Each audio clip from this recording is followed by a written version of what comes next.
I think it'll be very interesting to say as the prayers have begun at the Kashi Vishwanath temple, which Narendra Modi always does when he comes to his constituency Varanasi. It'll be very safe to say that while the chief ministerial face is Mr. Yogi Adityanath, the man who's leading the campaign for the Bharatiya Janata Party was and is Prime Minister Narendra Modi. So if Akhilesh Yadav, the Samajwadi Party, or Mayawati of the BSP have to contest this election, it is going to be a Modi versus Akhilesh Yadav, or a Modi versus Mayawati contest, or a Modi versus Priyanka Gandhi contest, and not Yogi. So it's that messaging has been made very, very clear. Also an attempt being made to show that when voters vote, they must keep Narendra Modi in mind, that he is the BJP, he is their leader, he is the supreme leader, and that's how voting must be done. To conclude that this has nothing to do with votes is just being naive. That's what one can say. So this is going to have a huge impact, at least in terms of political messaging. That is an attempt to make sure that it has a huge impact on the voters. Right, and we just have the Prime Minister there inside the temple now, offering his prayers, the mantras being chanted over there, lots of cameras capturing every move. You see that shot, Sanket, you have the temple, you have the Prime Minister, you have all the pundits, and you have lots of cameras tracking every minute of what happens next. This is actually the temple in a whole new avatar. For anybody who's ever been to Banaras, ever been to the temple there, you've never seen such a cleared out space outside. And that is why even the run-up and the walk to the temple had been so significant for the Prime Minister to showcase and talk about how the entire effort and development there has worked out. And this, I believe, is going to conclude in a couple of minutes, and post that we hear from the Prime Minister. Yes, that is true. In fact, 1 o'clock was the time to offer the prayers, and it's begun pretty much on cue, a little early actually. At 1:20 is when these prayers will conclude. He will finish touring the temple complex, the Sanctum Sanctorum, and then after that he'll inaugurate the larger corridor at 1:20, and then that event concludes at 2:30. In which hopefully there'll be a speech as well, where the Prime Minister will say what he has to. It'll be very interesting, Sonal, to hear what the Prime Minister has to say. Is he going to stick to just talking about this complex? Or is he going to do exactly what he has been doing in previous events or development project launches, where he launches into and tears into the opposition? Comments on the Samajwadi Party, on Akhilesh Yadav, on the Congress Party.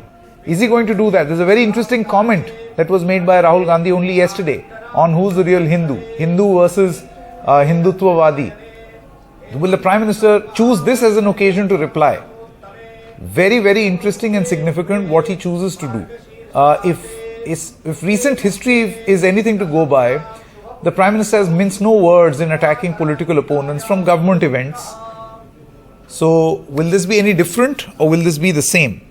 What does he plan to do is going to be very, very significant. As the BJP would hope that the way these events, these images are playing out, this will reach each and every supporter. Hopefully those supporters who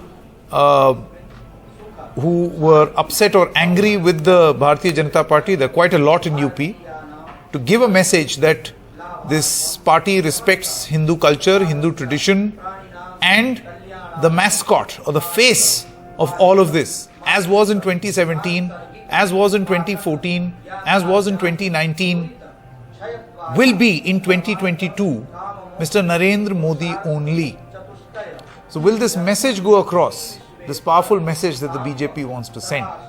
And how will his opponents respond to this very strong messaging? Will be very interesting to see.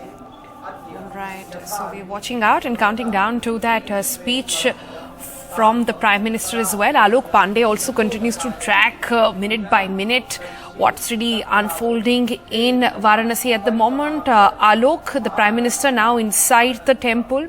The insides the temple remain pretty much the same. It's the clearance and the expansion that has happened outside, which has been the talk of this inauguration as well.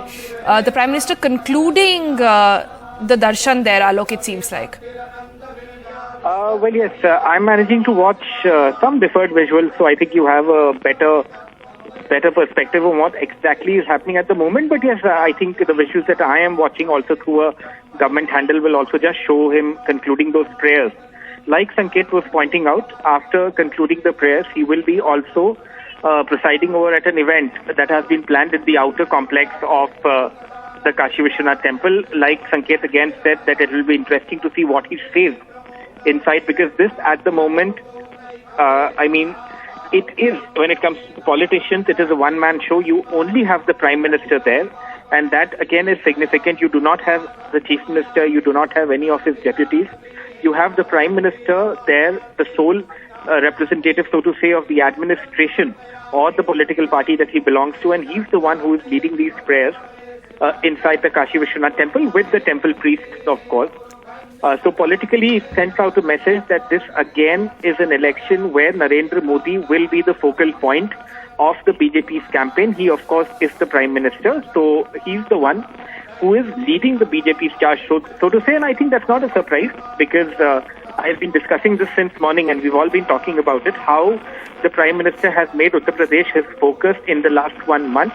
By the time the Prime Minister has left Varanasi tomorrow, he would have spent 1/3 of his time in the past month in Uttar Pradesh, and that's a significant thing.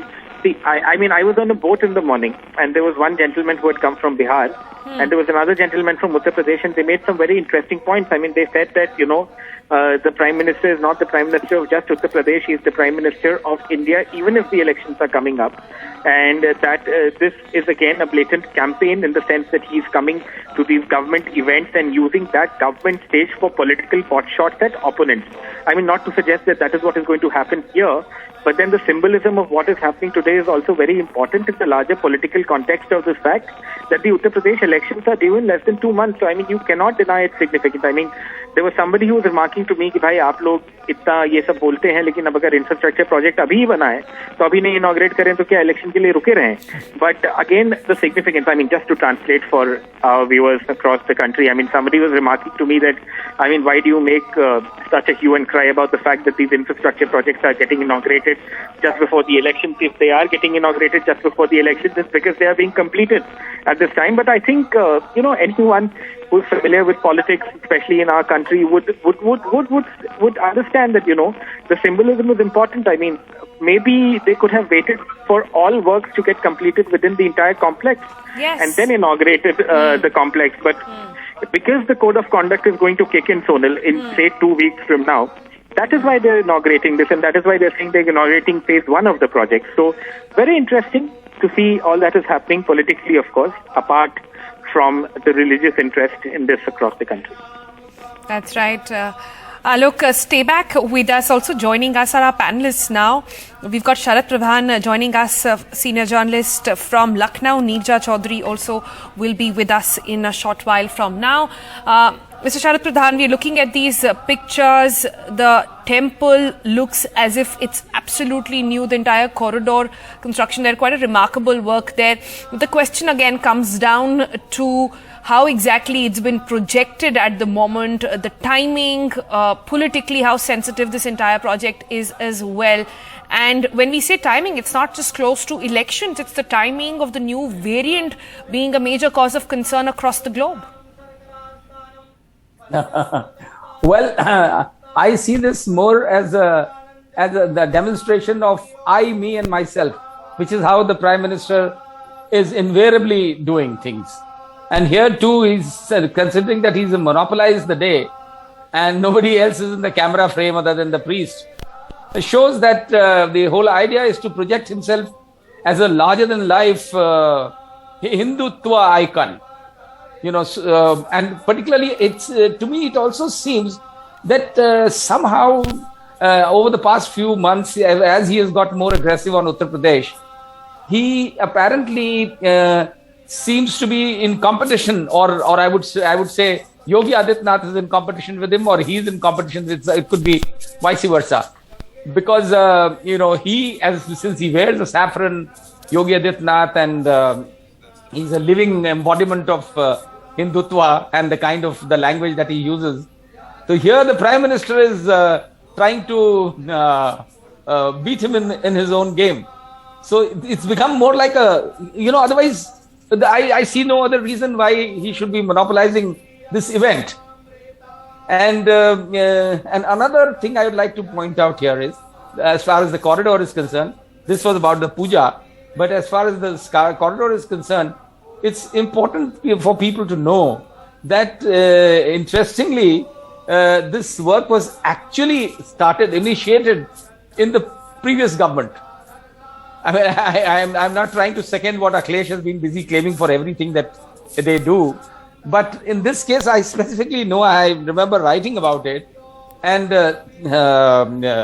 it was initiated by a bureaucrat who now happens to be looking after this Chief Minister's publicity.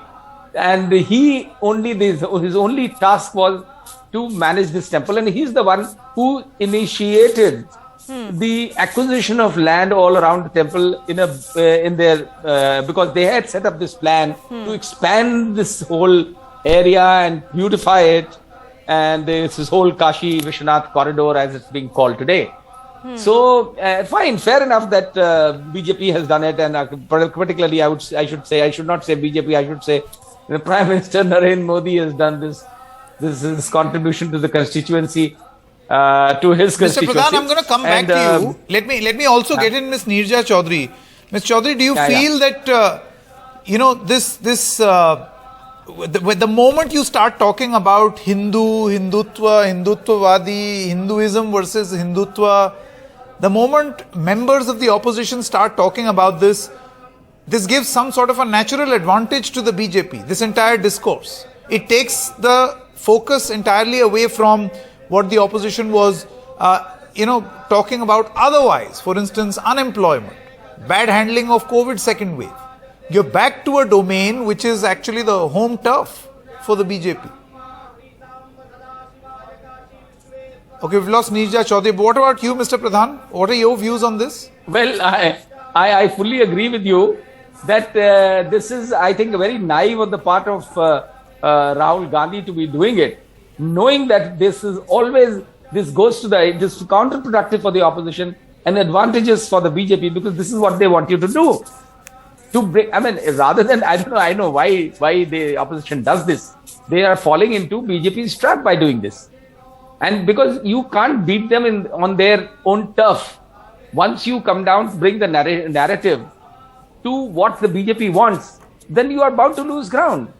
So this is not an occasion, rather than talking about why such an event is being organized at a time when there's an impending third wave of COVID hanging over our necks. So, I don't see this, because and particularly the kind of things that have been happening over the past, and Mr. Modi has been leaving no stone unturned, not missing a single opportunity to bring the narrative to Hindutva. But Mr. Pradhan, I have a sense, and correct me if I'm wrong, and maybe if you could add a thing or two, or subtract if you want. 2 or 3 things that the BJP is trying to do in the run-up to the elections. Number one, establish the fact that when the BJP won Uttar Pradesh in 2014, 17, 19, it was Mr. Modi's face. And even in 2022, whether you have a powerful Yogi Adityanath or not, whether he remains the chief ministerial face or not, it is Mr. Modi under whose leadership this election too will be fought. That is point number one. Number two is this extensive, granular micromanagement of booths that is being done this time around by the BJP, where you have people as senior as a Rajnath Singh, a JP Nadda, and Amit Shah in charge of booths in Uttar Pradesh. And number three, this identity, this Hindu, underscoring and highlighting this and stamping this Hindu identity again and again and again, and bundling them up with development work also. So this 4-pronged strategy of the BJP, do you think is playing itself out in UP? Absolutely, I fully agree with every word of what you said, Sanket. And here it is this in totality. If you look at it, this also reflects there is some kind of BJP is worried. It is not sitting on a safe on a firm wicket as they did in the previous elections. It's fine that Modi wants to be projected, and it's fair enough. And the votes have been coming only in the name of Modi. This was actually Yogi's first election that he was planning to lead as and expecting votes in his name, which apparently now, as far as Modi is concerned, I don't think Yogi is being allowed any opportunity to do that. So there's some kind of, as I said a little earlier, that it appears that the two are in some kind of a competition. So to project themselves as it's a game of upmanship. Apparently, who's a bigger Hindu icon? And apparently, obviously, none can beat Mr. Modi if he decides to play himself out as a Hindu icon more than anything else, and which is what he is doing. We can be seen doing right now. And this shows that there is some worry in the BJP. They are not. This is not 2017. And so they either because of the farmers' movement and also because of Corona mismanagement, there is certainly they are not sitting on a ground where they would have felt safe, and so they may talk about sweeping the elections in the same manner or even getting more number of seats that they got in 2017, which was 321 or something.